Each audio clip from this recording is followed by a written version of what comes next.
मौर्य जी कहाँ जी जी हैं इधर आ जाओ, इधर से बैठ जाओ। अच्छा ठीक।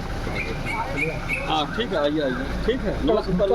हाँ ठीक है, और कोई बात तो नहीं? ना कुछ नहीं। अखिलेश यादव जिस तरीके से कह रहे हैं कि टीनू यादव को लेकर जो दावा किया जा रहा था कि फोन कॉल उनके बीच हुई है, उनका दावा है कि अगर जांच की जाए सीडीआर की तो उसमें ज़्यादातर भाजपा के लोग ही होंगे।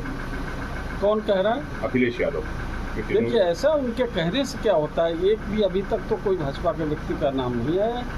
और अगर इस तरीके से वो बात करते तो उनको तो वो तो कुछ भी कह सकते हैं। वो तो कह रहे हैं कि 5 कालिदास मार्ग में नीचे शिव जी का मंदिर है, खोदा जाए।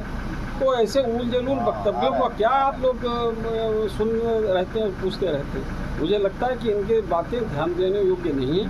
पूरी तरीके से ये लोग भ्रमित हो चुके हैं, दिशाविहीन हैं। और अखिलेश जी एकदम छटपटाहट में है, किसी तरीके सत्ता मिले। सत्ता इनको 2047 से पहले तो कुछ आने वाला नहीं है। 2047 तक बाद में रहेंगे तो देखा जाएगा। अच्छा, मथुरा में भी कुछ संतों ने कार सेवा की अगुवाई कर रहे हैं। वो उनका कहना है कि वहाँ पे भी कार सेवा की आवश्यकता है। तो क्या आपको लगता है कि मथुरा में भी कार सेवा होना चाहिए? तो कार सेवा होना चाहिए, अखिलेश जी को खुद आगे आना चाहिए। हम लोग तो कार सेवा करने के लिए तैयार ही है। वहाँ कौन रोक रहा है किसी को?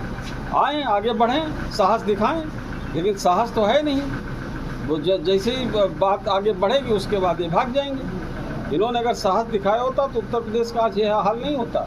उत्तर प्रदेश अमन चैन शांति तब आई जब 2017 में भाजपा की सरकार बनी। इनके समय में कर्फ्यू दंगा ही लगा रहता था। आज भारतीय जनता पार्टी की सरकार में निर्माण हो रहा है, एक्सप्रेस हाईवेज बन रहे हैं, रोड बन रहे हैं, तमाम ऐसे विकास के कार्य हो रहे हैं, इंडस्ट्रीज़ लग रही हैं, लोगों को रोज़गार मिल रहे हैं। पूर्वांचल एक्सप्रेस वे से जब जुड़ा है बलिया और गाजीपुर आजमगढ़, तब यहाँ पर विकास की धारा बही है।